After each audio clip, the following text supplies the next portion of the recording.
Dr. Paul Ralston. What's up, man? How you doing? Oh, dude, like I remember when you reached out to me recently, I was Yeah.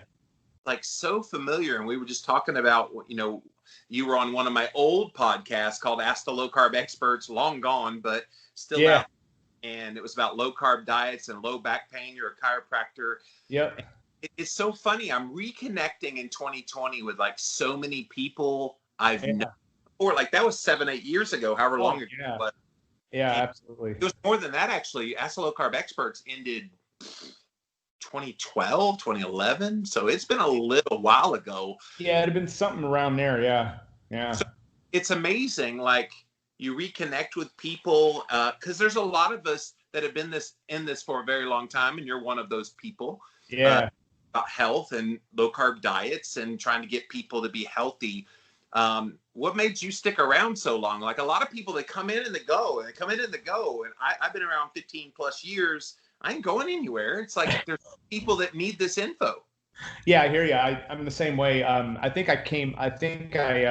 always been in nutrition and health and those kind of things. And then the kind of CrossFit, paleo kind of, explosion happened. I don't know, circa 2011, 2012 is Ancestral Health Symposium. And I kind of got involved with that whole deal. And I never really made a living out of it. So it was just something that I'm interested in. I'm a chiropractor by trade. I do some functional medicine. And the stuff doesn't stop working. So there's not really, it's not a fad. It's been working for thousands and thousands of years. Why would it all of a sudden, I don't need to, it's not an HCG diet or something that's more of it gains some momentum and then it kind of, fizzles out. So this stuff isn't going anywhere. So why would I? So guys, he is One Source Wellness Chiro over on Instagram. There I am. Building up there, you got some great content. Again, you've been at this a little while. You've been watching these trends just like me. Like when I first came to the whole community, I'd lost 180 pounds on the Atkins diet. So Atkins was kind of the name at the time, 2005, circa 24, 2005.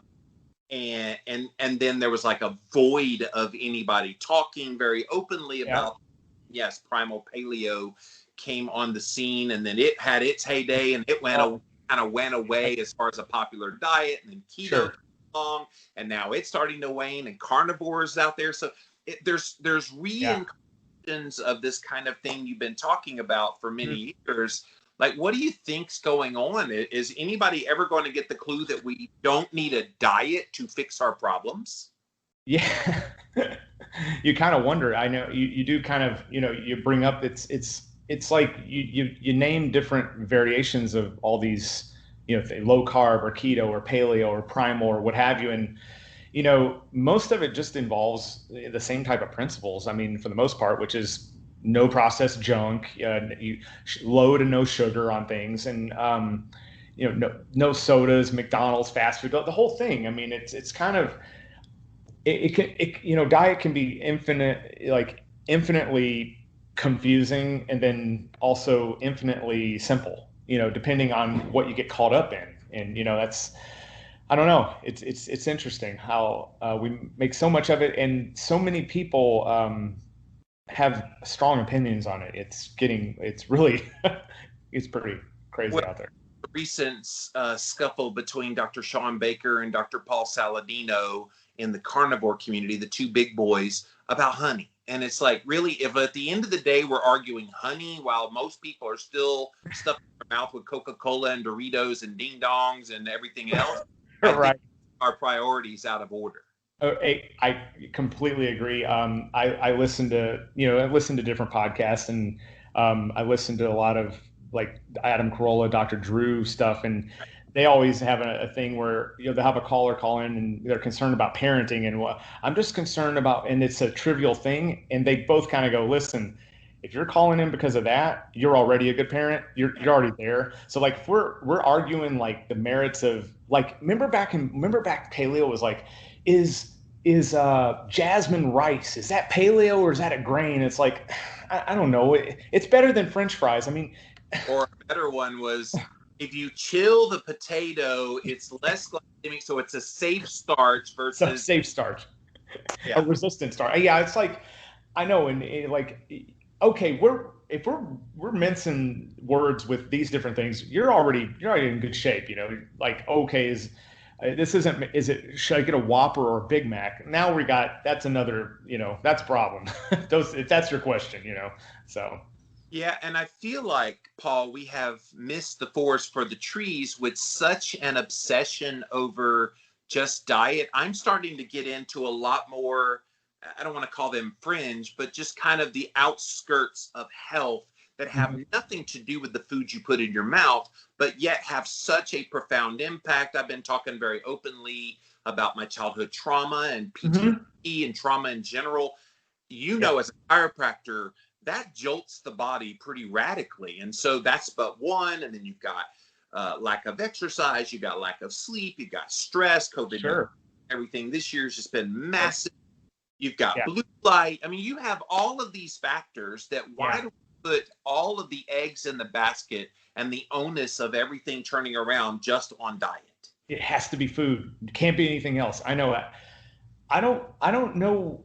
I don't know. That's a great question. I don't know why. I mean, very few things in life are just this is the only thing. This is the thing, but we seem to have done that. You're right with nutrition, and I see, if you see the weight loss shows where the morbidly obese, maybe a 400 or 500 pound person, and all I do honestly I just look at that person and I don't even think about what they're eating or their exercise. I go, what happened to them at some point in their life that totally destroy them? And it's like food isn't their problem, it's how they deal with their problems, and something else is going on. And almost never see someone has that didn't have anything in their life ever happen to them, you know what I mean, something non-traumatic that didn't happen to them, to use a double negative, but you know And yet, look what happens in our culture. Those people go to see a bariatric physician, a very specialized form of doctor.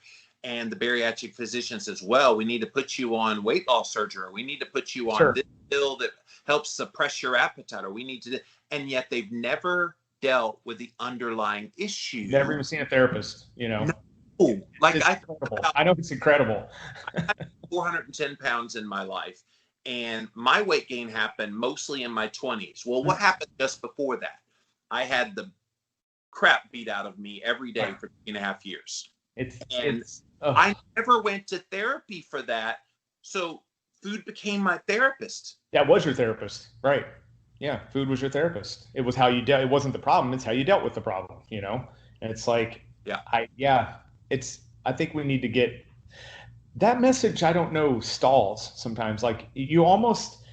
I've never consulted for bariatric surgery, for instance, but I would almost think that why not have something on the questionnaire of, hey, have you had recent counseling? Like I know in my profession for chiropractic, if someone has, like, if I send a patient to surgery or I order an MRI and we're thinking about referring out to a surgeon, most of the time you want to at least have exhausted some conservative options first. And I would think that would apply there too. Like, hey, have you done some other not just have you been walking on a treadmill or, eating a low fat diet or something like that? Like, why wouldn't you make sure that there's some other things to go on? And maybe they do. Like I said, I've never had a consult myself, but I would hope that they would screen for that now. Well, and I think the issue of trauma specifically, not to focus so much on this, but Uh-huh. that issue is so common, and yet there's such a secrecy around it. There's a shame built around it, especially if it was sexual trauma. No Thankfully, doubt. for me, I just had my head thrown into walls and Yeah. screamed. I make fun of it now all these years later, It's but bad enough. Yeah. addict. And it's like I almost for 15 years after getting out of that situation was just stunned and was just like beating myself just to soothe the pain. And even since then, it's still been this long kind of reprogramming the brain, becoming grateful that that experience turned me into the guy I am now. But for Yeah. that, I may not have a compassion for people. So you Mhm. reframe it, but that takes many years that maybe Oh my God. counseling helped with. Yeah, and I mean, and I think it's like anything. When I work with chronic pain, I always have to tell a patient right up front, like we're not looking. We're looking for, this is going to be an ongoing. Chronic pain isn't something you just pop out of one day. Especially if the person is in the kind of in that depressed fibromyalgia, chronic lower back pain mode. You don't pull them out of that. You don't just like rescue them from that. What you do is you have to let them know that you're there to help them manage that. And it's kind of a thing that we're going to put tools in place. You're going to work on exercise. You're going to work on chiropractic, massage, acupuncture.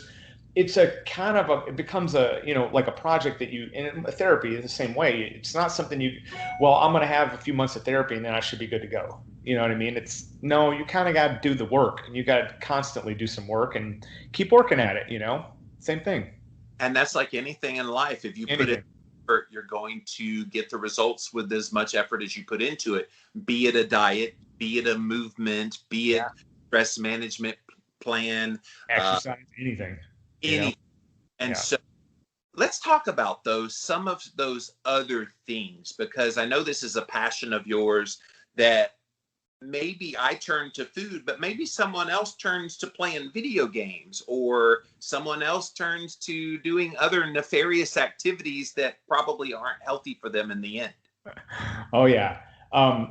So the new thing is kind of the computer and the phone and the internet. And I forgot, I have a lecture on this, and there's some percentages and things, and I forget what they are, but surveys and certain amount of men and a certain amount of women polled say, they actually use the phone as a coping device. So they read a bad email, they get something, they go, I'm just going to go Candy Crush for an hour and I need to escape, or a video game could be the same way. Like I don't want to deal with my real problem. I'm just going to the phones are making us so distracted. It's insane how distracting they are. Well, and think about the lack of human contact, especially here in this year with all the isolation, that the phone has become your social friend of sorts. Like I could talk, right? I've got a device over there that's named Alexa that I could set off and have her talk back. Like I could tell her she's beautiful and thank you, baby. Yeah. It's just like we have replaced humanity with electronics. The research that I've been in across is, as a matter of fact, I'm experiencing with you right now. Am I supposed to look at the camera or look you in the eyes? Because I don't know what I'm looking at. Professionally, I look at the camera because I know when they see the final video, I'm looking right at the camera. Okay. But if you're looking at me, it just looks like on the camera you're looking down a little bit. Looking down, totally. So I feel like it's super weird to look at this green dot. I like looking at you in the eye, and I'll tell you why. I look right at you, but I've trained myself doing these so often that I'm looking right there, and I'm just like staring down through the camera. Oh, you are a black belt at this. I am a white belt. So I'll go gently.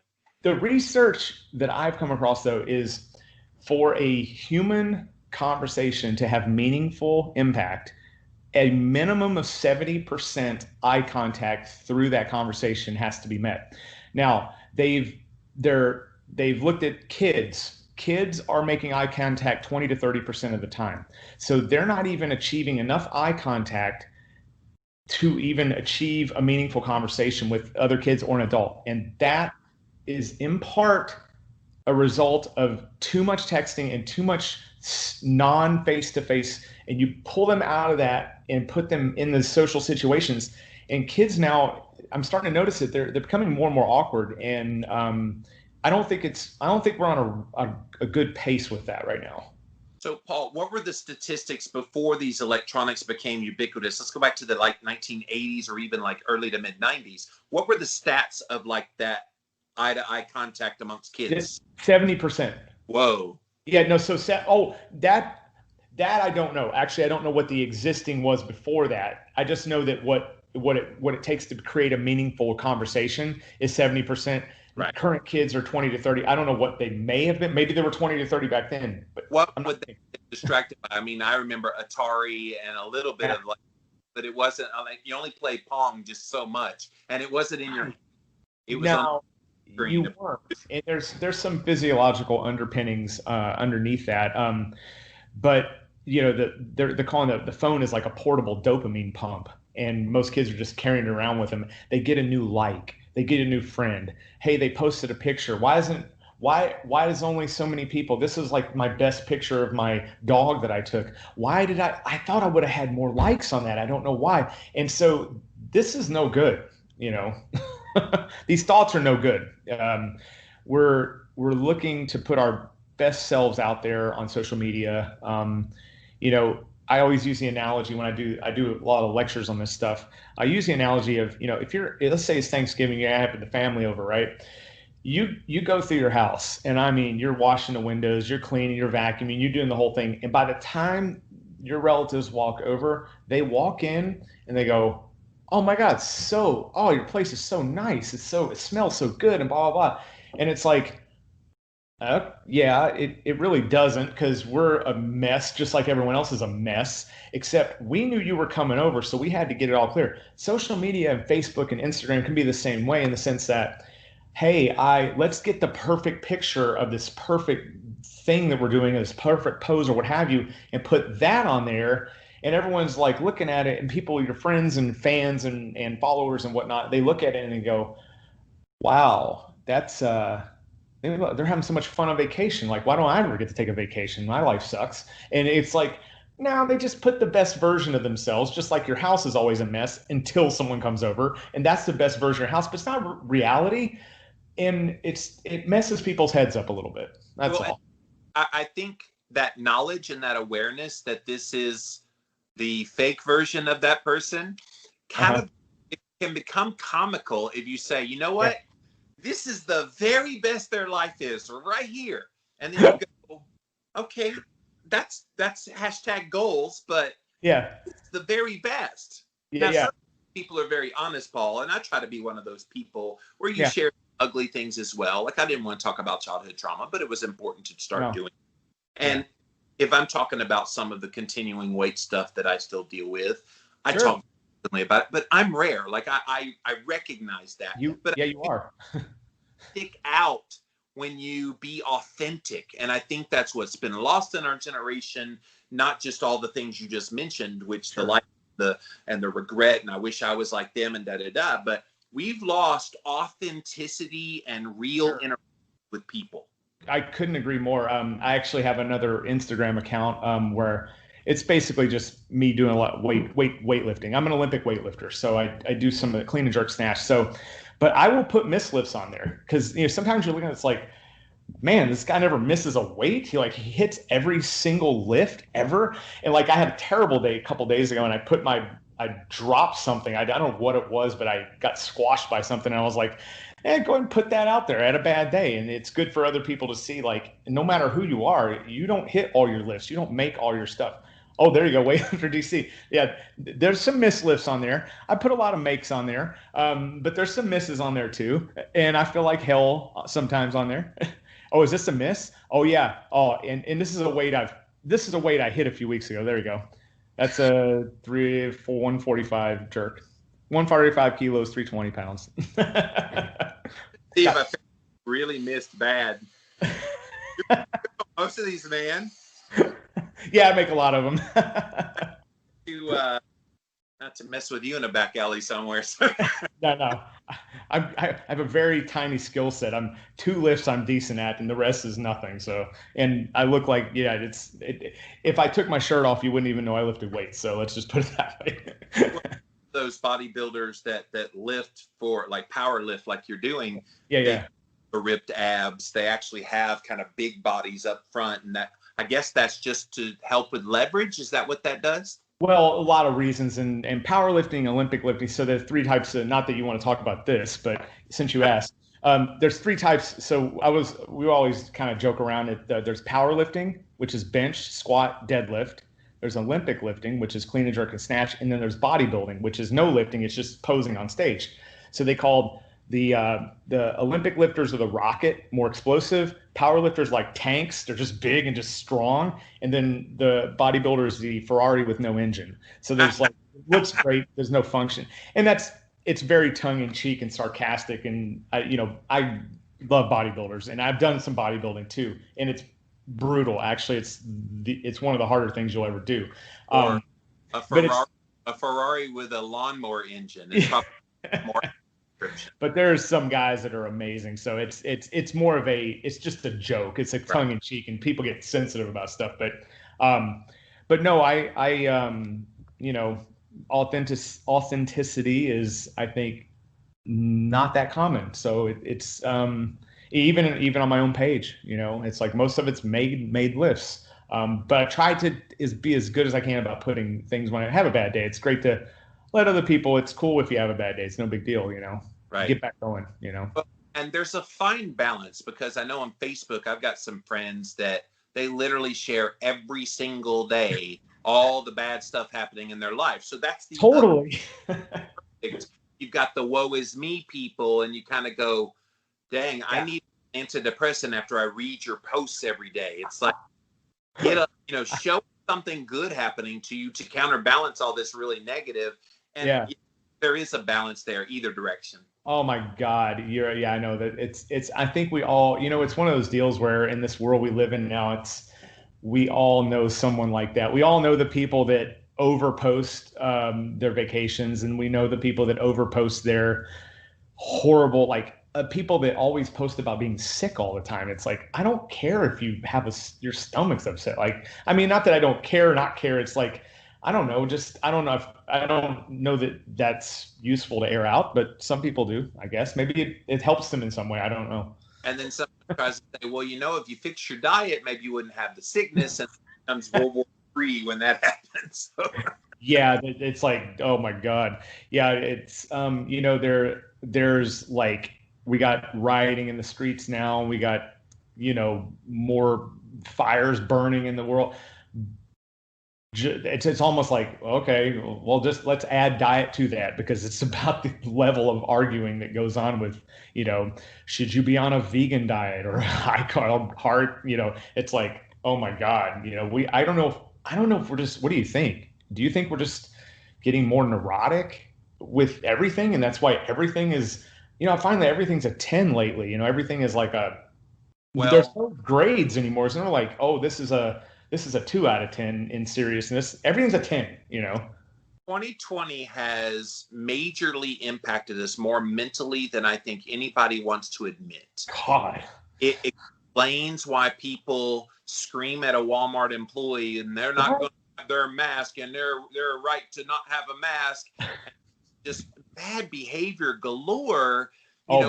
Have this violence all the time, every nightly news, every viral video. The next day you see some other town on fire, somebody getting shot, a white cop shooting a black person. Like becoming desensitized to anything of reality.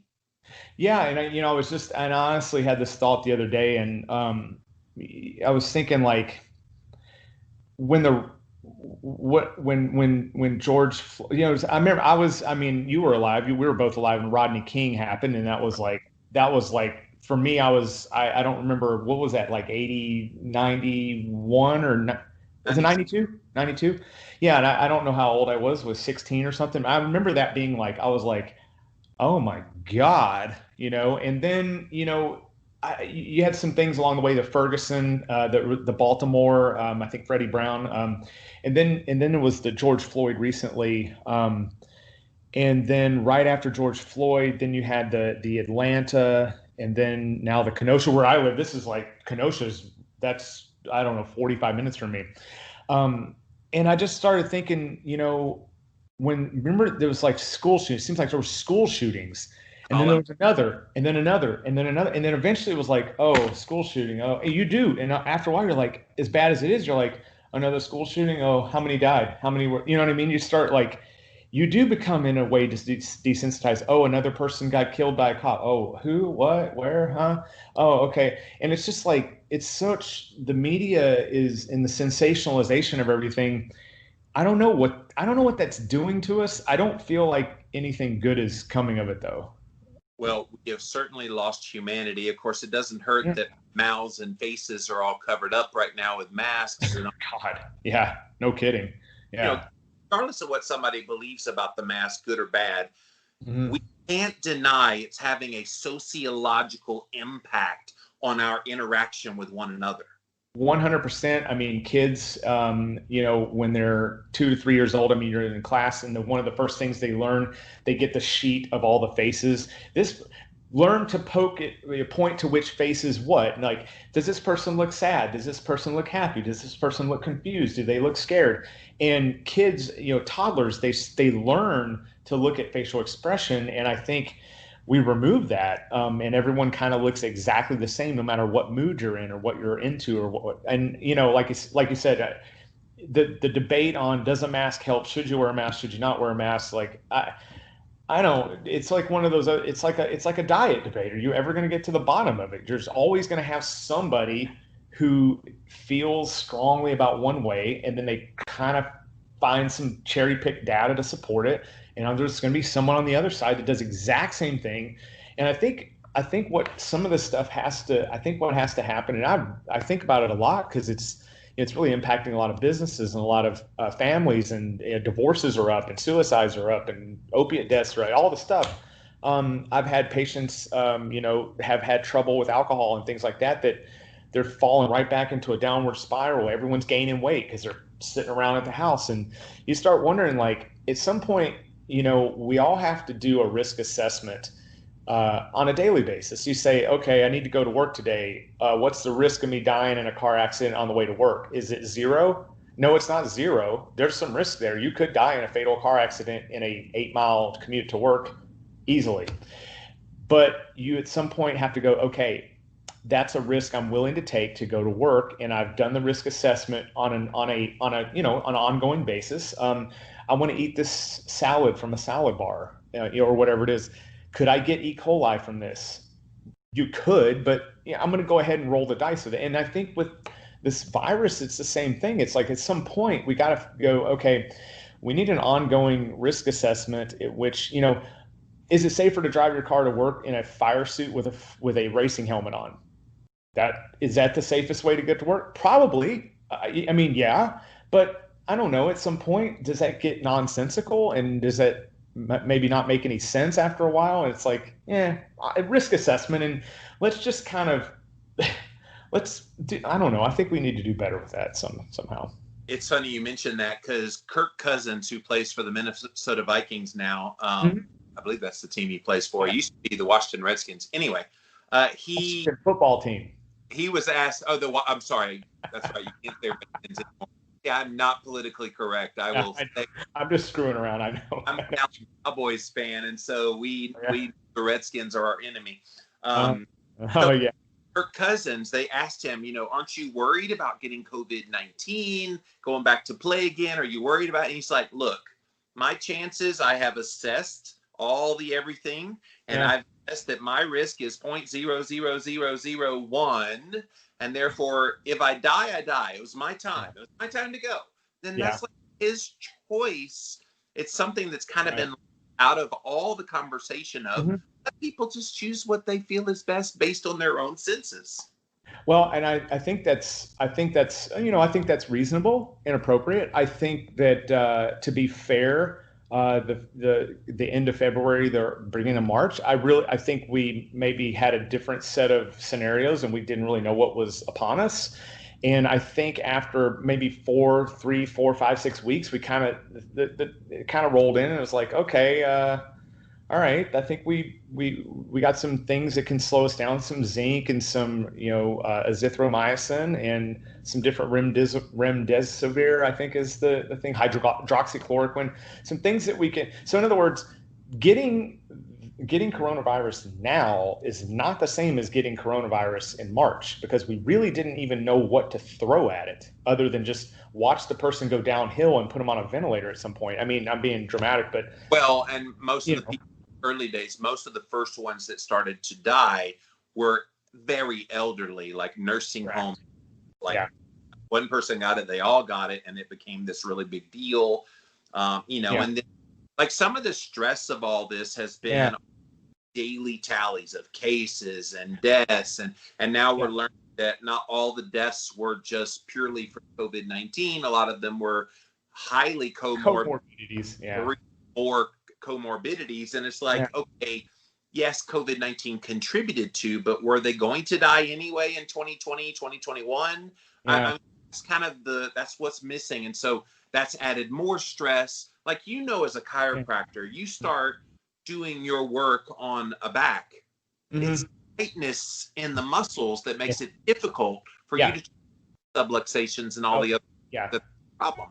Yeah, absolutely. I mean, I don't know where we're headed with the stress thing, but people are at their wits' end, I think. We're under are you in North Carolina, South Carolina? We're in Wisconsin. We're under and every state's different, I think now. We're under a mask order until September 28th, so mandatory masks, except if you're outside. And I think, people are kind of holding off, and they're going, well, what is it, September 2nd? We got, 26 more days of this mask order, then we'll see. And it's like, I think some people are waiting till that kind of end of that order. And at that point, if there is a double down on that mask order and it extends, I think you're going to see, I'm telling you, people they are ready to snap. Some people, and you see it, We're already seeing it in Germany. Had 1 million people show up to a march that kind of protested. I saw that.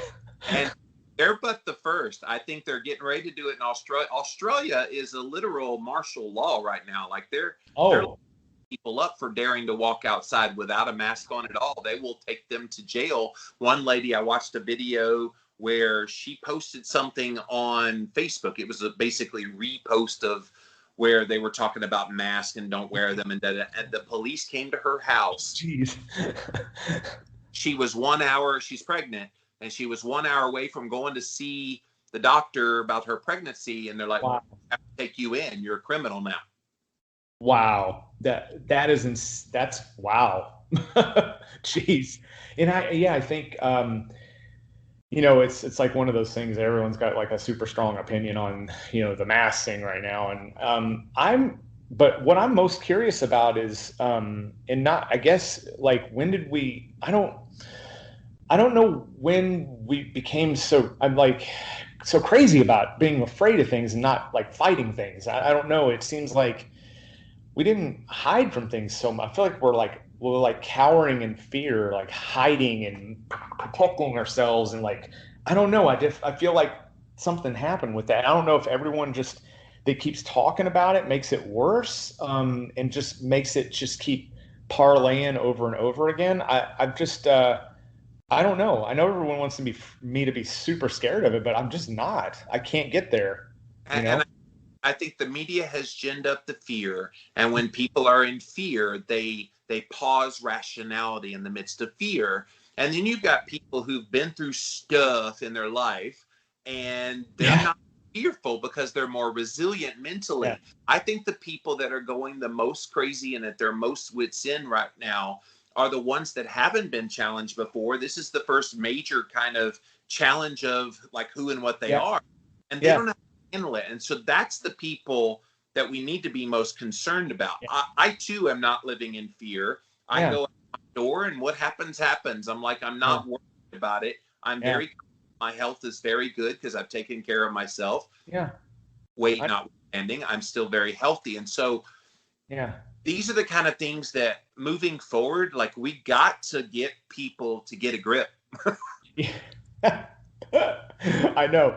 I think the same thing. I actually had I did have a patient of mine who's she's probably mid 70s today. And she actually had told me, and she came in and she says, I'm back in town. I had to move. She goes, because they, once the lockdowns happened in March, she said, I couldn't go to church. I couldn't go do my volunteer work. I couldn't go to the library and read books, and I couldn't go anywhere. And she goes, honestly, after about 3 weeks, the depression was getting so severe that I was getting scared. And so she had reached out to her family and said, hey, can I come live with you? It's maybe an hour from here. And she goes, can I just come live with you for until this passes, because I can't take it anymore. Her husband is deceased. And and if and I see I've noticed a trend, not absolute, nothing ever is, but it seems like people that are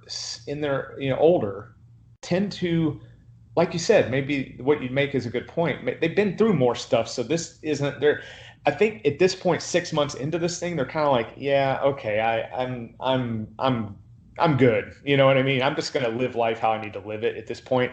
I was safe. I locked down for a month. Really, things are okay for the most part, and I think they've basically assessed that. I mean, obviously, if you're living in a nursing home or you have some serious underlying conditions, it's not okay. It's not anything you want to get. But I think for most of us that are out and about, young, healthy, no underlying conditions or minimal underlying conditions, I think at this point, I don't know. We have to make a decision, ongoing risk assessment. Well, Paul, are you as concerned that the people that are like teaching from on high about COVID-19, Dr. Fauci and all the rest of them, like wear a mask, physically distance, although they said socially distance, which I thought was an interesting turn of phrase instead of physically distance. Yeah, for sure. Lockdown, stay at home, wash your hands, all of those things. Not one single one said eat real food. I know. Blood and blood sugar, get some sunshine, breathe fresh air, move a little, like the obvious things that you teach your patients about how to be healthy. Sure. Not one single thing about vitamin C and zinc, like earlier. Nothing.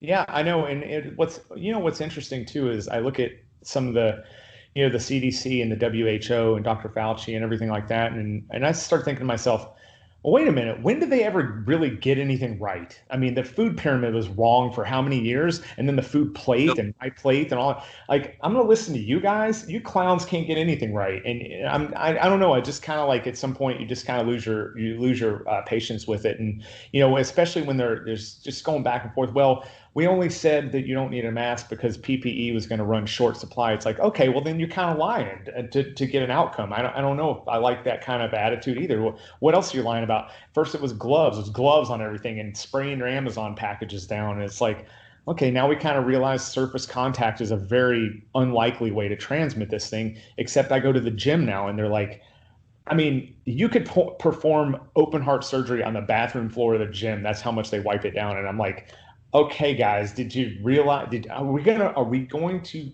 update our recommendations based upon current science, which is it's an aerosol thing.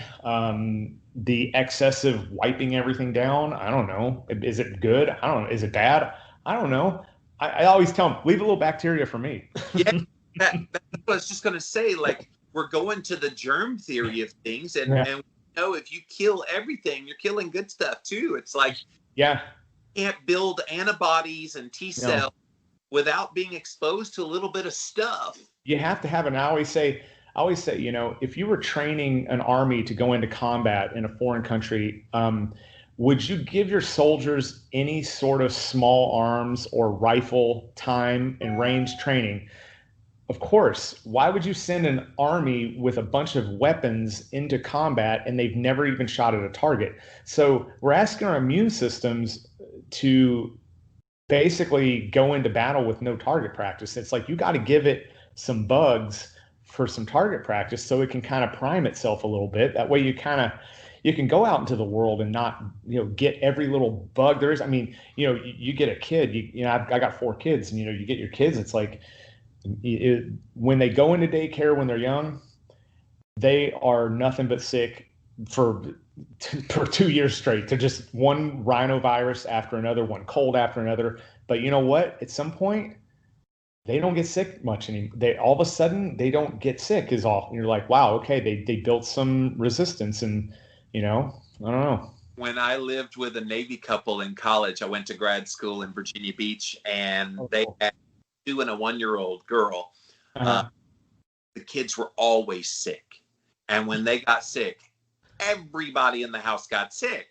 Right. So getting sick probably, and I was still eating a lot of crap. I was very big, blah, blah, blah. Sure. But all that exposure to all those germs in my early 20s, I know has like built my immune system to this powerhouse. It's like, for sure. Time when you're going through all that sickness, but you actually were making yourself ultimately later in life healthier. Right. Yeah, you kind of like you're paying the margin early, but then you reap the benefits later. And I always think to myself, I look at a lot of things in life in my advancing age of 44, and I go, and it's kind of like, Turn 49 this year. Don't go there. I look at I just start looking at everything practically and pragmatically, and it's like, okay, how many farmers do I know that are in their 60s and 70s who have a ton of eczema and allergies and asthma? It's like, how many kids when I went to school, I'm 44, so when I was a kid, how many kids had, peanut allergies? Like, I never even heard of a peanut, you know what I mean? And it wasn't like peanut butter and jelly is what you brought to school, peanuts on Southwest flights. And it's like, now all of a sudden, and I don't know what that is. Is that what's happening? Is it hygiene hypothesis? You hear people go back and forth. Is that real? Is it not real thing? I just feel like there's something happening, when you look around it, for instance, the skin is a big thing. We do a lot of skin work in our clinic. My wife does facials, and we do a lot of gut skin work, like how the gut expresses itself through the skin. And, our skin has its own microbiome. It's like a film, right.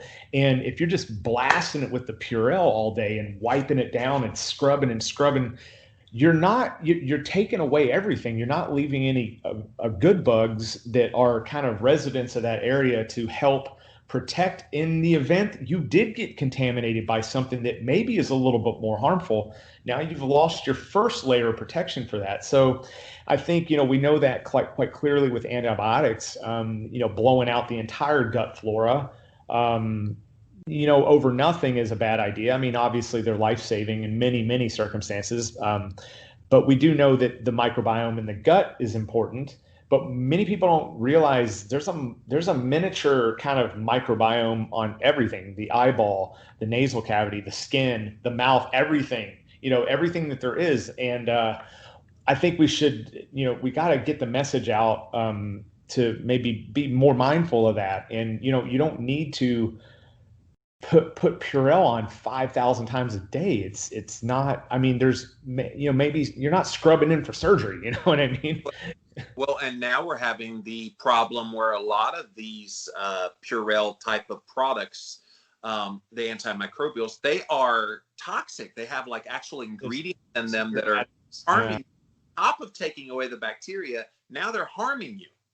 Everything, there's no free lunches in nature. So when you do something, there's something else. You know what I mean? Anytime you try to outwit Mother Nature or outsmart some sort of physiological process, there's some sort of a backdoor effect that, you don't know it's coming. And all of a sudden, and, when the antibiotics were first brought into heavy use years ago, if you know the story about cancer, as you probably are familiar with, I think Travis Christofferson wrote a great book on that, about the whole Warburg effect, and they're really pushing that keto diet for certain cancers and things, and then all of a sudden the chemotherapy and the better living through chemistry kind of happened, and we backburnered all the keto and that type of an effect for perhaps cancer treatment, cancer prevention, what have you. And now I think you see with antibiotics, when they first came out, it was like they didn't seem to have a problem. There didn't seem to be side effects other than a transient diarrhea or something when you took them. But now we know the long-term effects of destroying the gut integrity is huge. I think diethylstilbestrol, DES, was an estrogen that was used back in maybe the 50s or the 60s. And it was like, didn't seem like that was going to be a bad thing. And then all of a sudden, not the next generation, not the kids, but the grandkids, all of a sudden they came out with massive birth defects, and we realized, oh, DES no good, so. Well, and with antibiotics, if it was just one round every once in a while, it wouldn't be a big deal. Right. Like before the age of 25, I had already taken about 20 plus rounds of antibiotics. That's about what the stats are right now. I think it's close to that amount on average throughout a child's life. And even one round can actually ameliorate a strain of bacteria forever. One round. And, it's one of those things where, if you have a child that's sick and, you go and take them in and they're screaming and they've got like a fever and they're sick, and you just, at some point you're sitting there and you go, my kid has got to get back. I can't sit here and watch them suffer through it. So I understand the emotional pull to, I got to give the kid something, but when it's viral, it's viral. And that's not effective on a virus, and there's reasons for that. But there's, I think so. A lot of moms have been felt that pull, like I got to do something for my baby. I'm not walking out of this office until I get something, Yeah, and I feel you. I hear you. It's hard to see your baby hurting, and so it's the worst. There's nothing worse. Yeah. I want to pick your chiropractic brain here, because a lot of people in the midst of this year, because of all the stresses of the COVID-19, the race relations, the president coming up, they are stressed to the hilt, and they're feeling a little twinge of pain, a little back pain. Oh, yeah. Give some ideas of how people can relieve that. I'll tell you one of the things I did, and you'll love this as a chiropractor. I got this little device that it's almost like an acupuncture type of deal, where I can put on a key little place and it'll just start jerking the muscle. That's a TENS unit. Yeah. Uh-huh. Well, no. Well, okay. It's another version of TENS. The traditional little long cord, and you pop it and it does that. But this is like a little pin type thing, and I just touch it just like jerks it like crazy. It's awesome, and it's helped tension in my shoulders and neck for me. I have low back pain too, but I have kind of a side thing going on. I figured out where to put it there. But what are some TENS unit would be wonderful if people could get one? Yeah, absolutely.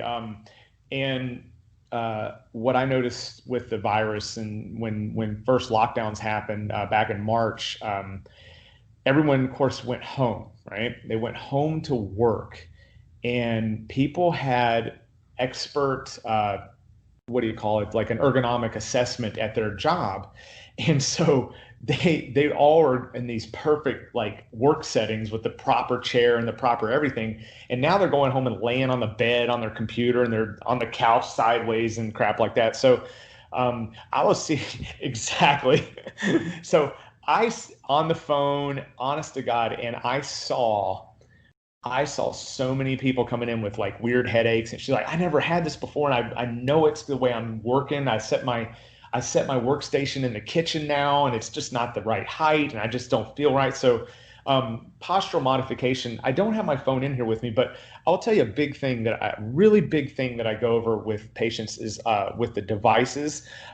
If you're holding your phone and you're anchoring your head forward, hold that phone up. Or lay on your back and then look at it, but do not the bent. Yeah, there you go. Exactly. And then your arms will go numb, and then you've had enough. So, but when you look from the side at someone, and we see this at the airports and the malls and everything else. Well, we did see it when everything was populated. You got the chin to the chest, and you are taking that big bowling ball and leaning it over the body. And when it cantilevers over, the amount of stress and tension, it's so insane on the back and the neck, the nerve roots that come off of the neck and go down your hands. You got numb hands, you got elbow pain, and we call it text neck. There was a chiropractor that labeled that, and actually it's an official like diagnosis, and many warnings have went out about this. Did you say text neck? Yes. That's creative. I like that. That's a term, yeah, because the constant texting and looking down, and I have noticed it in the past. Part of the reason I got into the phones and that addicted to the phones and all this kind of stuff was in fact because I was noticing it like 6, 5, 7, 8 year, whatever it was, and the iPhone first started coming out. I'm like, man, everyone's walking around like a zombie. And at first it was like everyone was talking about, oh, eye strain on the computer. It's like eye strain is the least of your worries. You got to worry about your head falling forward and blue light disruption in your sleep and all kinds of stuff going on physiologically and metabolically speaking. So the looking forward though is a big one. So that is, I mean, it's so easy to correct that. And you honestly, if you just want to take a towel and roll it up and put it on the back of your neck and then lay flat on your bed, is a great kind of self-traction. It's really helps counteract that. Or if you find yourself, yeah, there you go. If you find yourself looking at your phone too much with your chin kind of stuck on your chest, every so often just tip your head all the way back and stretch those muscles on the front. The muscles on the front of your neck will shorten over time, and then it really creates a lot of stiffness in the cervical spine of the neck and give you a lot of trouble. Yeah, it's a habitual problem because, we got all these devices and everybody started using them, but nobody said, look up when you're walking. Like I remember some of the viral videos when smartphones first came out and they're sitting there looking at their fall into a fountain or something. Yeah, honestly. And what I say, and also another thing I say in my talk is, we went from, if you think of the iPhone, I think that the original iPhone, the first version came out, and I believe it was 2007. It was, I was podcasting before the iPhone came out. Right. And so think of that, 13 years. You went from, so there's like 7 billion people in the world and like 5 billion of them have smartphones. It's like, there's nothing in our human existence that went from zero to essentially everyone having it in less of amount of time than people from no smartphone to having a smartphone to basically having a device in your hand that in the 70s could have put a man on the moon with a computing capacity, is in the size of your hand. It used to be in a warehouse the size of a computer. So we've never had anything like this. We can't call on our parents and go, hey, Mom, when I was on the phone when I was 17 all the time and you couldn't get me off it, what did you do? It's like they got no answer because we weren't on anything like that. And I think a lot of parents are really right now, they're at their wits' end. And whenever I do this talk, people come out. They're like, what? I want to hear about this. I don't know what to do. My kid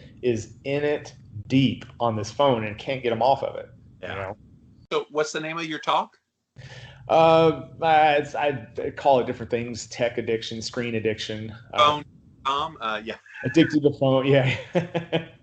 And I do it around here, and it's somewhere. Did you put it on the internet anywhere, like YouTube? I don't think it's out there. Yeah, dude, it's more of a local thing. And I'll put it on my YouTube channel as a bonus episode. If you wouldn't mind, I could put it out there.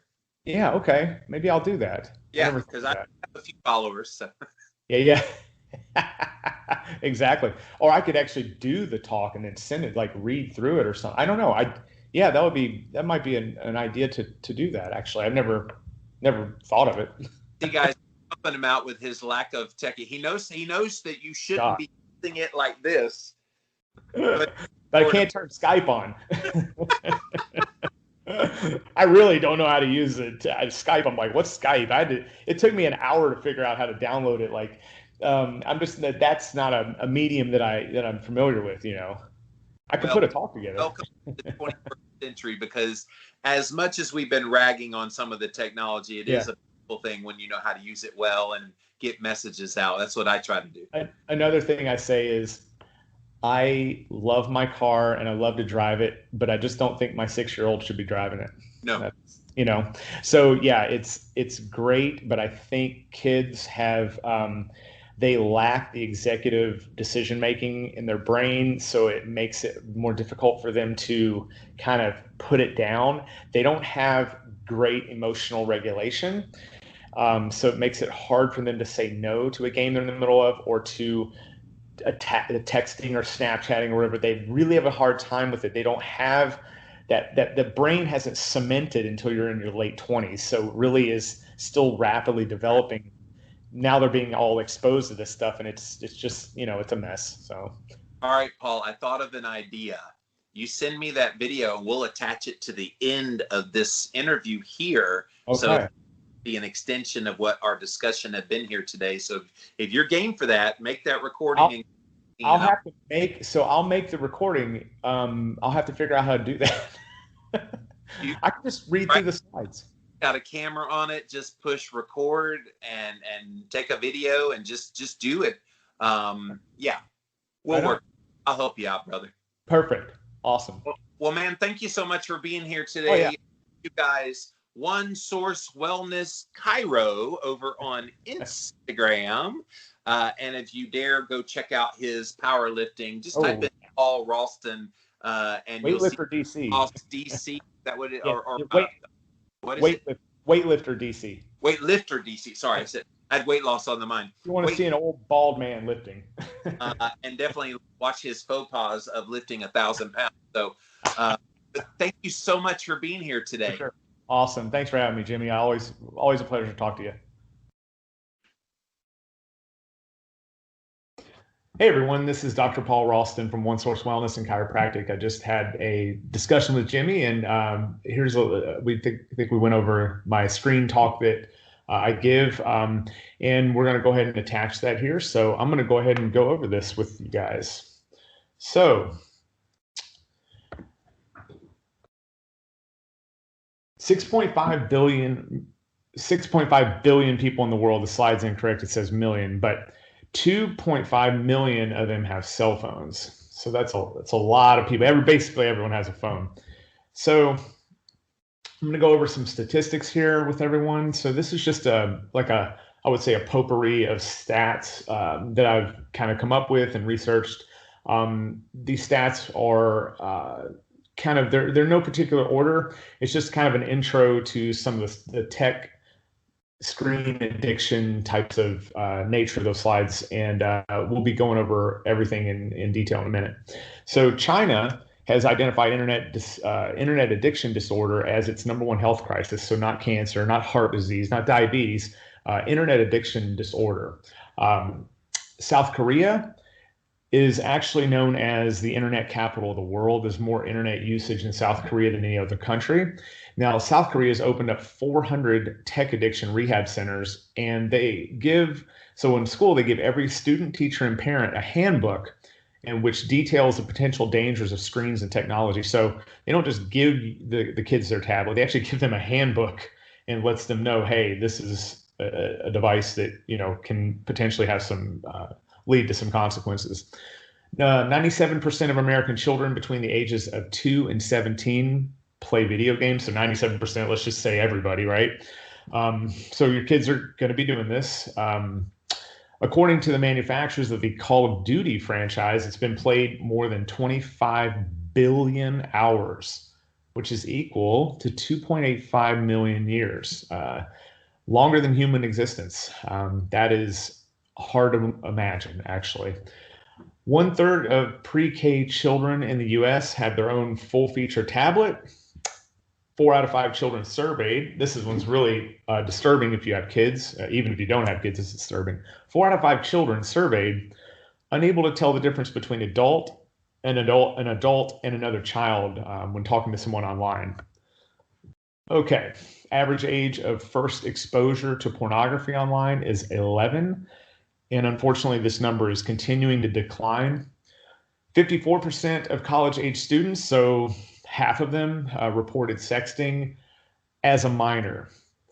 Now, if you're traveling, so goes into texting and driving. If you're traveling 55 miles an hour down the highway and you look down at your phone for 5 seconds, you essentially have traveled the length of a football field blind. National Safety Council reports that 2 out of 3 teens say they use apps while driving. So not looking at a text message or not calling someone, actually engaging and using an app while they're driving. So Snapchatting and going down the road and things like that. It's super dangerous. Law enforcement officials estimate there are, at any given time, 50,000 child predators online. And 69% of teens regularly receive online communications from someone they don't know.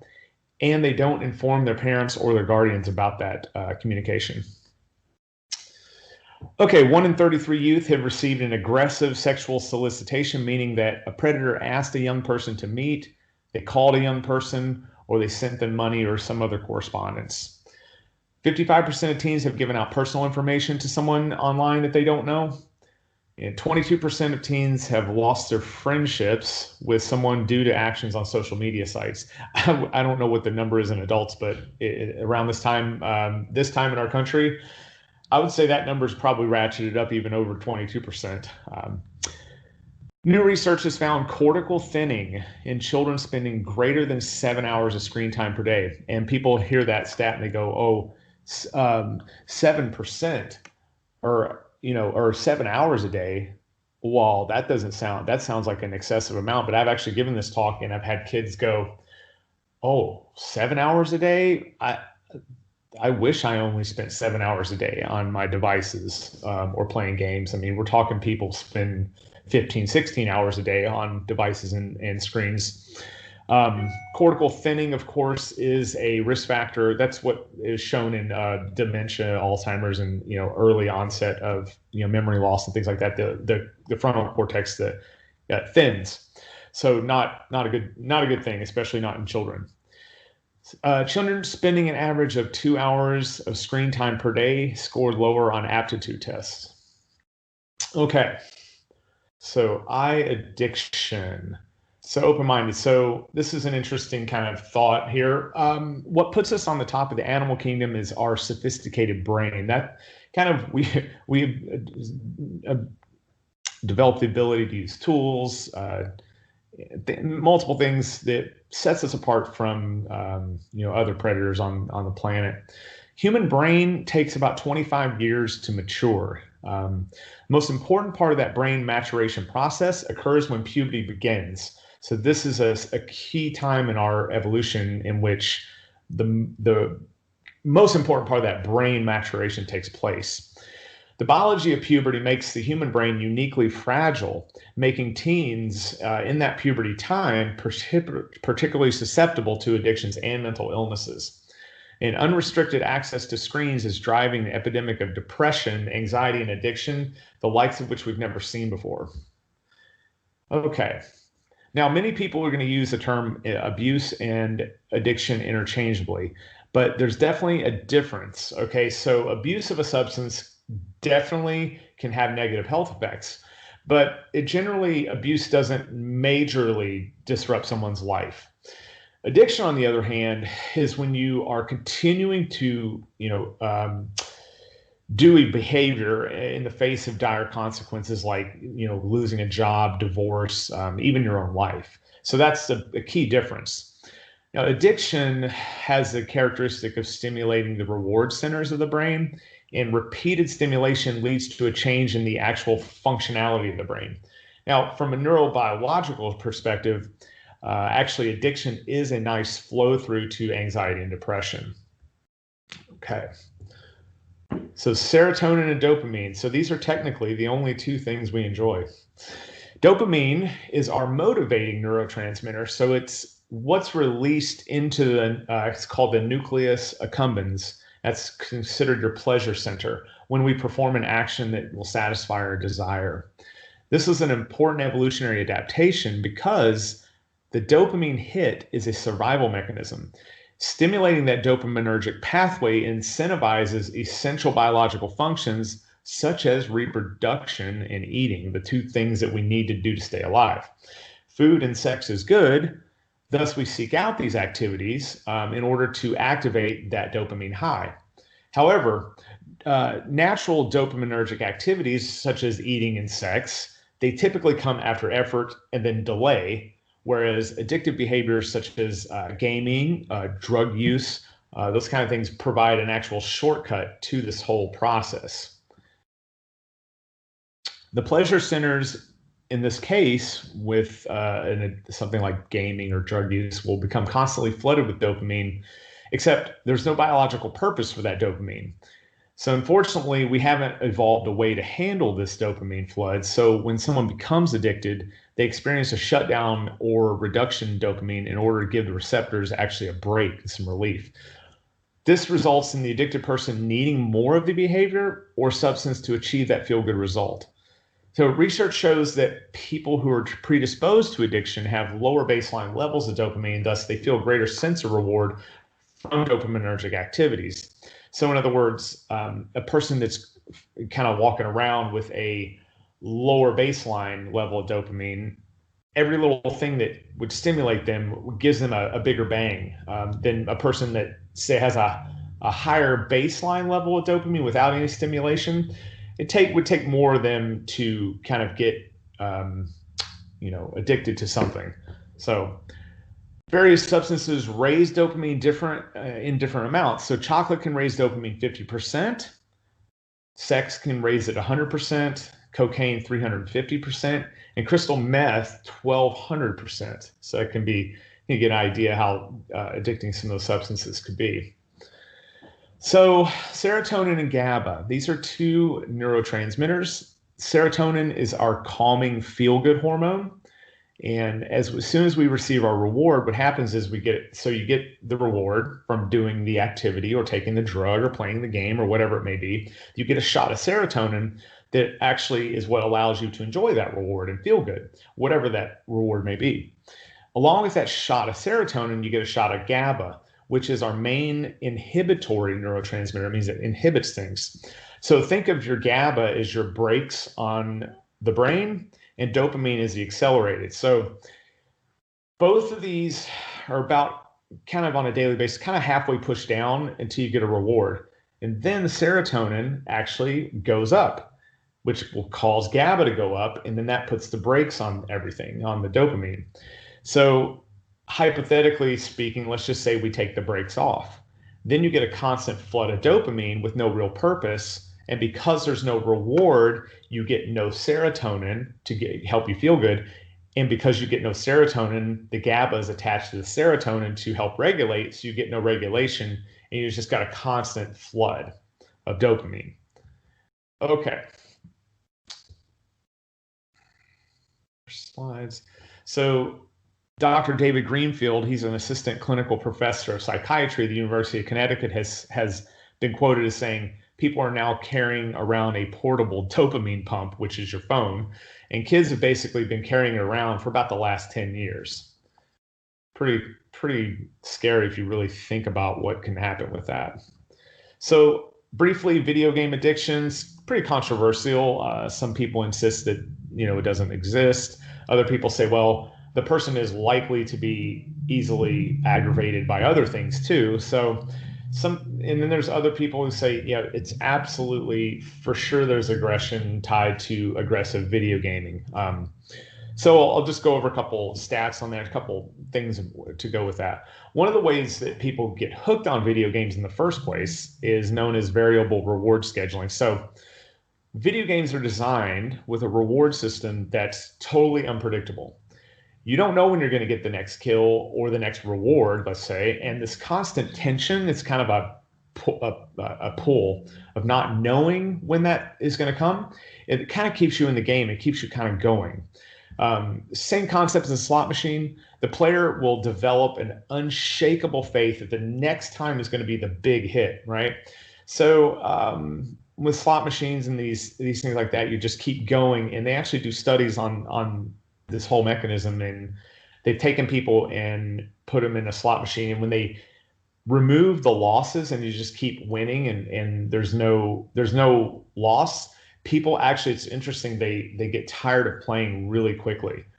So it's that push and pull and not knowing when that's going to hit that really just grabs a hold of you tight. It's one of the most addicting things that there is. Because the executive control center of the brain really doesn't reach full development until 25 to, let's say, 30 years old, younger gamers are likely to ignore things like hygiene and eating and schoolwork and just pursue the games. So the video game violence, this is the one that's, I guess, would say more controversial. So they've done a couple studies. So the one study, 60% of middle school boys and 40% of middle school girls who played at least one M-rated video game hit or beat up someone, as opposed to 39% and 14% respectively that actually didn't play. According to brain imaging research, playing violent video games led to measurable changes in certain frontal brain regions, particularly less activation in areas that control aggression, self-control, and emotion, kind of this whole regulation mechanism that we have. This was after only 1 week of play.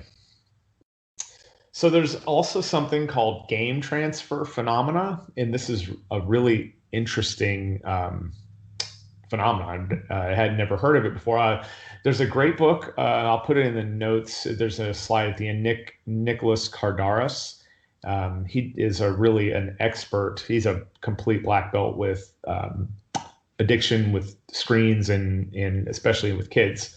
And from his book, which is phenomenal, it's called Glow Kids, he goes over the game transfer phenomenon. And this is when you have an auditory or visual hallucination that a gamer experiences with prolonged gaming. And we're talking people they can be playing these games for hours.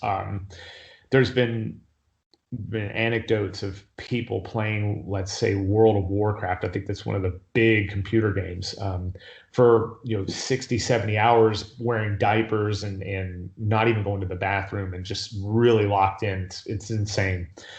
Some gamers are unable to stop thinking about the game after stopping playing. Others think that something from the game will happen in real life, and they have difficulty distinguishing between real life and the actual game. Fortunately, most of that game transfer phenomena is short-lived, and it will kind of dissipate. But you take game transfer phenomena and then combine it with sleep deprivation, and that can be magnified, especially in younger children. Okay, so sexting. Now we'll go over. So these are the sexting laws. So what is sexting? So sexting is a term for sending a sexually explicit image or a message via mobile phone.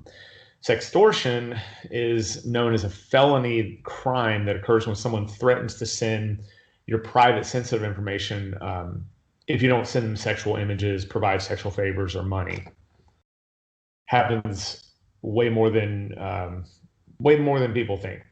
So I'm in Wisconsin, so I actually have the Wisconsin law that I go over. So Wisconsin, under the Wisconsin child pornography law, it's illegal to possess or view a visual depiction of a child engaged in sexual conduct, including depictions sent via text message or text message.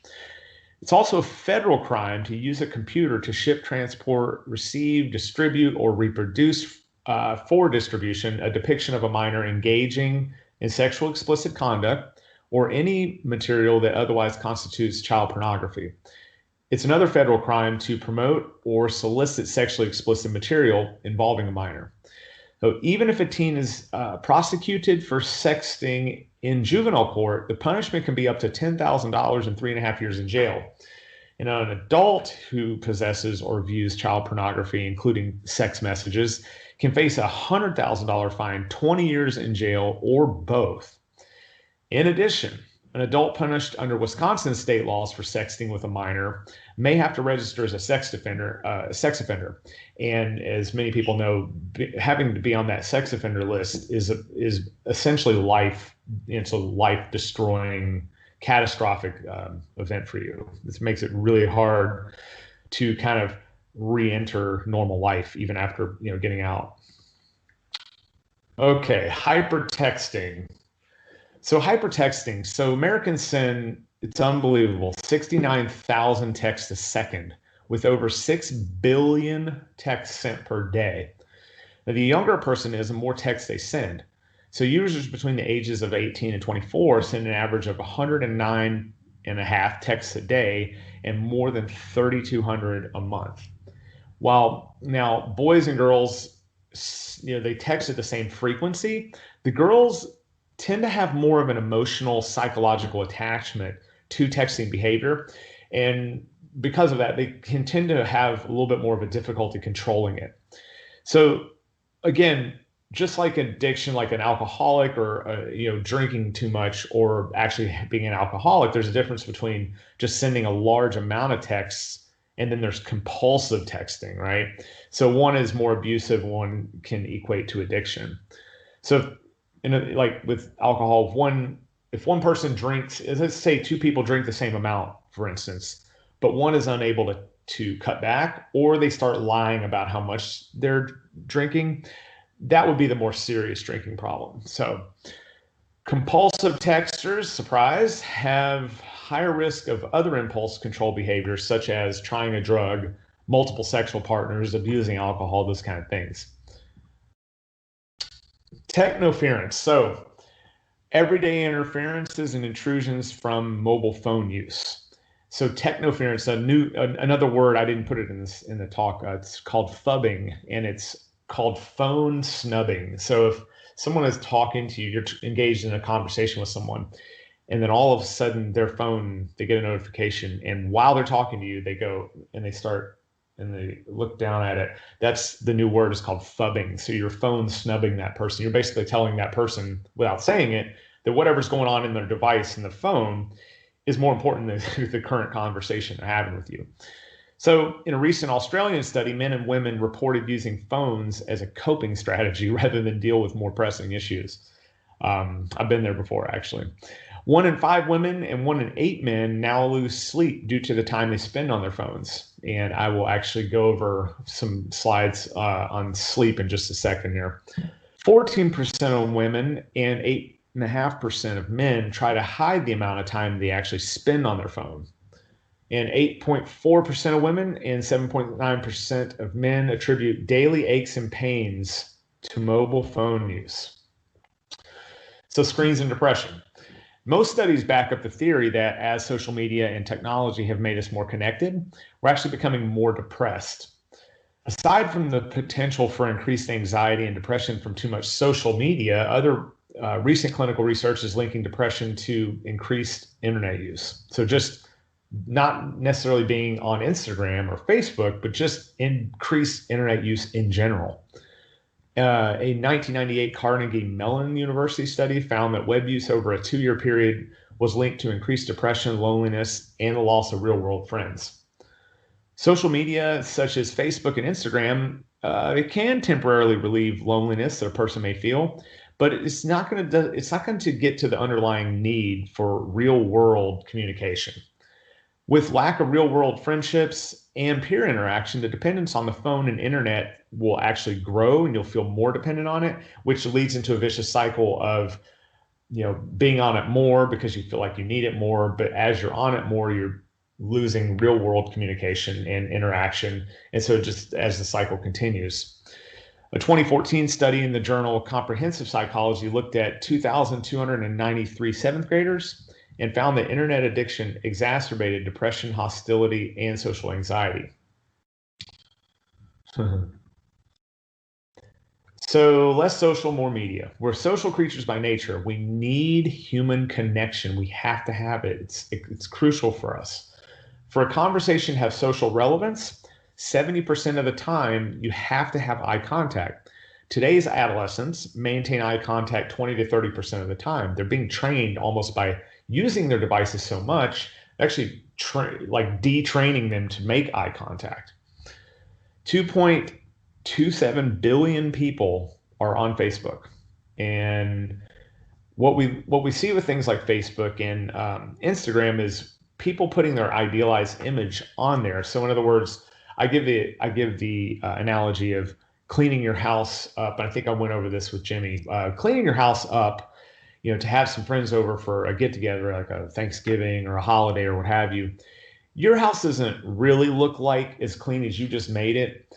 It's kind of a mess, and our lives, for the most part, are kind of a mess. With kids and wives and just conflicts at work and everything. And except, when it comes to social media, it's like, well, I don't want to put the mess on there. Let's put the perfect picture and try to get it just right. And then, other people may see that and go, wow, they look like they have the perfect family. They have the best vacation. Why does my life suck? And make that person feel depressed and lonely. And it's just it's really not a natural thing for us. But being aware that social media can really put a false image of what your life is all about on there for people to see.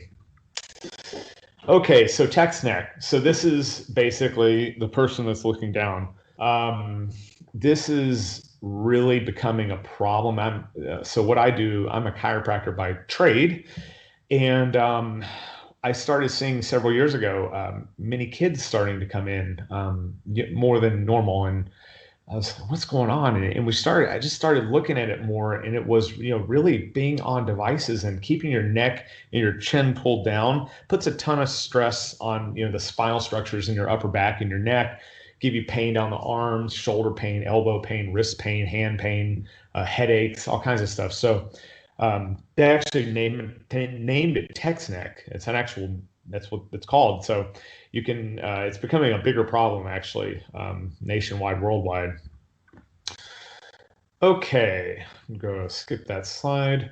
So symptoms associated with text neck, neck pain, again, like I said, headaches, upper back pain, wrist and elbow pain, numbness and tingling in the hands and fingers, and burning down the arms, consistent with a carpal tunnel type of syndrome. Children are especially susceptible to postural distortions because they lack the postural awareness and body awareness and coordination that adults have developed. So, you can see, you see kids all the time. They're contorted on the couch, laying down on their back, looking at the phone or whatever. And, in addition, few schools have any sort of ergonomic training in place to actually teach kids. They're issuing tablets, but not really teaching you ergonomics. There is ergonomics associated with using these devices. Okay. So sleep and insomnia. So I'll go over these briefly, not get too deep into it.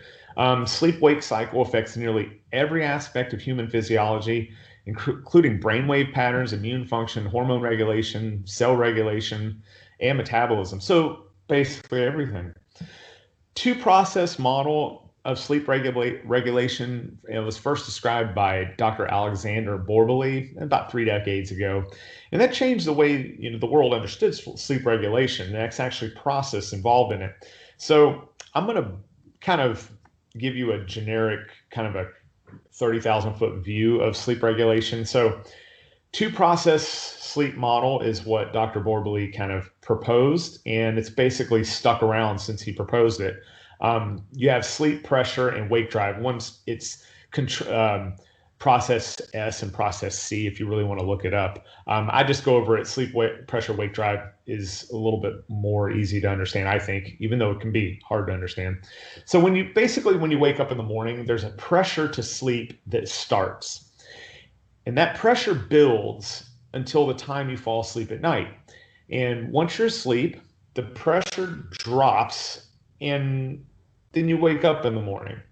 So now wake drive is also initiated in the morning. So wake drive is a 24-hour rhythm which cycles in a circadian rhythm in accordance with a light-dark cycle over a 24-hour period. Wake drive will overcome sleep pressure as you move towards the morning, and it pushes you awake, essentially. Okay, so both of these systems are working throughout the day at the same time. So the big difference is sleep pressure is a homeostatic mechanism, and it's based on when you go to sleep and when you wake up. Wake drive is separate in that it's set by a 24-hour circadian rhythm, which is set by light entering the eye. And this is important to understand the distinction. So ideally, let's just say hypothetically, you wake up at 6 a.m., wake drive is initiated, and your sleep pressure also begins to build. So wake drive will continue to rise all day to counter the rising sleep pressure to go to sleep. And it hits its peak, let's just say around 9 p.m. Wake drive will then drop to almost nothing by 10 o'clock when the mounting sleep pressure will make you groggy and kind of ready to go to sleep. And this is ideally how this would work. And you would wake up at 6 a.m. the next morning, you repeat the same cycle over and over. The important thing is to realize that wake drive can be pushed forwards or backwards depending on how much light exposure and when you're getting your light exposure. So as mentioned earlier, wake drive is circadian rhythm, and it's set by the amount and the hue of the light entering the eye. So let's just go over this really quickly. It's just a little anatomy. At least there's no math. The pineal gland, which is known as the third eye, kind of right behind the eyeballs, like way back into the brain. It's a tiny organ, several inches behind the eyes. Pineal gland is responsible for synthesizing and secreting melatonin, which is a hormone responsible, at least partially responsible, for regulating your circadian rhythm, your 24-hour cycle. Melatonin synthesized from the precursor serotonin, which is synthesized from the amino acid tryptophan. So light enters the eye, is exposed to the retina. The retina then relays this information to what's called the suprachiasmatic nucleus. It's an area of the hypothalamus which basically is in charge of coordinating your biological clock on a daily basis. So now the signal descends down the spinal cord to the superior cervical ganglion and back up to the pineal gland. Now, the secretion of melatonin is strongly connected to light exposure, with almost no melatonin being released during the daylight hours, and then you get a rapid spike at night in the dark. So, okay, I kind of went over that pretty fast. There's a ton of information on this whole system and whole cycle out there, and you can learn a lot about it. It's pretty important to kind of have an understanding of it. So now that we know light exposure is a key factor in setting our circadian rhythm, let's just make sense of everything. So in our modern society, we spend much more time indoors than we used to years ago, thousands of years ago, under less intense lighting than outdoor lighting. And our rhythm depends on bright light exposure early in the day to help anchor that wake drive, which keeps us on a certain cycle. This can shift the wake drive forward, which is made use by our extended use of artificial light when it's dark outside. We kind of just keep turning lights on and keep things going. To compound things further, we're getting a significant amount of exposure to what's known as blue light, which is actually not blue at all. It's invisible. It sounds weird. It's invisible and it's so bad for you, But this is a shorter wavelength of light, and it has blue light in particular has a very potent melatonin suppressing effect. Blue light, of course, commonly found in backlit screens, computers, TVs, smartphones, iPads, tablets, all the screens. Low levels of melatonin decreased by blue light exposure is associated with subjective sleeplessness. Even worse, melatonin suppression has been shown to increase the risk of cancer, impair your immune function, associated with cardiometabolic disturbances like type 2 diabetes, obesity, heart disease, and metabolic syndrome. So basically everything that's bad, melatonin, will result in melatonin suppression. It's been associated with it. In addition to blue light, even normal room light exposure for up to 1 hour can bring melatonin back to daytime levels. Just 1 hour daily exposure to light. So how do you know if you need a digital detox? So this is kind of, pulling back from the phones or pulling back from our devices. So it's interesting. It kind of is the same criteria for ADHD. So for instance, do you have difficulty maintaining attention if someone's talking to you directly? Do you have difficulty organizing tasks? Do you avoid tasks that require sustained focus? Are you easily distracted by a stimulus such as like an email notification or text message? And, the key to, optimal performance in just about anything is the ability to control where our attention is directed. And it's just so important to have that attention directed and focused. Okay. So just like any addiction, drug, tech, whatever, the addict must first do a detox before any other therapy can be effective. So a full digital detox would eliminate all computers, tablets, video game systems, and smartphones. And if you want to go really strict digital detox, eliminates television as well as the other things.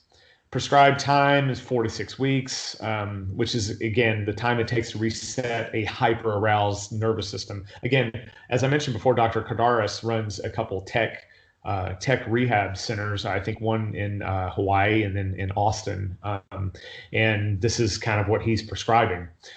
Most effective way is not cold turkey. This can trigger explosive behavior. So sometimes you have to just kind of stair step it down to get yourself, on a detox. Gradual reduction of an hour a day. So, just again, if you're on 5 hours a day, go down to 4 and then 3 and to the point where you reach abstinence. And once you hit abstinence, you remain screen free for that 4 to 6 weeks, rather than just going, hey, you know what? You're playing those games too much. I'm taking the console away from you, and that's that. And that has been actually some anecdotes of that going really sideways. Okay, chiropractic. So this is what I do. What's chiropractic? Based on 2 principles: the body is a self-healing organism, and the nervous system is a master system in the human body. Easy way to look at it. An overlooked component of optimal health and wellness is having and maintaining a healthy spine and nervous system. Healing occurs from above down and inside out. So we have this ability to heal ourselves, right? We say that the body doesn't need much help healing. It just needs no interference with the process. Regular or maintenance chiropractic care helps reinforce good postural awareness, relieves numbness in the extremities, can help eliminate and relieve and manage neck, upper back pain from prolonged sitting and text neck. Okay. So what's the recommendations on how much screen use is safe for my kids? American Academy of Pediatrics recommends no screen media for children under the age of 2, with the exception of video chatting. So nothing under the age of 2. So they're pretty clear with it. For ages 2 to 5, they recommend 1 hour a day, or 1 hour or less per day of high quality programming. So basically from 0 to age 5, less than an hour a day of any sort of, and only high quality stuff, right? For ages 6 and older, placing consistent limits on screen media, not letting it interfere with sleep, exercise, or other healthy activities. So, it's like people go, well, how do I know what's a problem and what's not a problem? And the thing is like, if you have a kid, even a kid and a teenager, and all of a sudden they were really into, let's say, football or baseball or basketball or some activity, and now you're seeing that they're losing an interest in that, and they're kind of spending more and more time talking or texting or playing a game or whatever, I would say that would be a pretty safe time to say, hey, we need to reevaluate our limits on screen limitation. So designate media-free times, like obviously driving, or like dinner. No phones at the dinner table, for instance. Don't bring your phone to the dinner table. We're gonna talk, or we're gonna just do nothing. Just sit there and focus on your meal. Not meal and then play on your phone at the same time. Designate media-free zones in the house, like the bedroom or dinner table. I think the bedroom is a big one. A lot of people get in bed. I've been guilty of it many times. And you get to bed, you're about half asleep, and you lay down, and then you pick up your phone and start checking emails or start playing around on it. It can really disrupt sleep. Let's see. Look for signs of addictive or overuse behaviors. This is sort of a potpourri of tips. Move your device to look at it. So I think I went over this again in the talk that Jimmy and I our chat we had. But take the phone and move it up. Don't move your head down.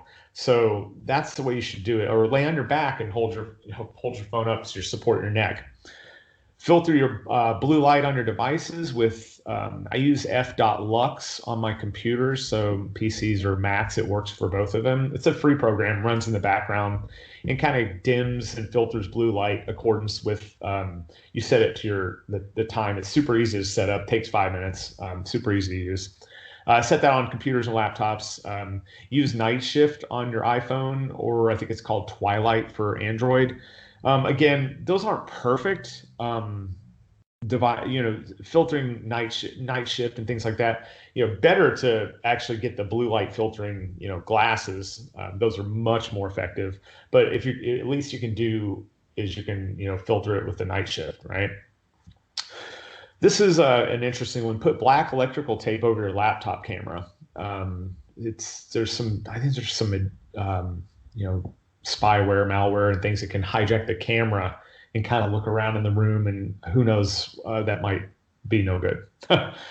cut the plug off. This is another one. If you have an old computer that has like a headphone jack, they say cut off the plug from an old headphones and actually plug it in that microphone jack, and that will disable the external microphone. So sometimes there's, again, programs that can be running on a computer that pick up the sound, and maybe someone's listening to your conversations, or maybe you're giving out sensitive information you don't want to have heard.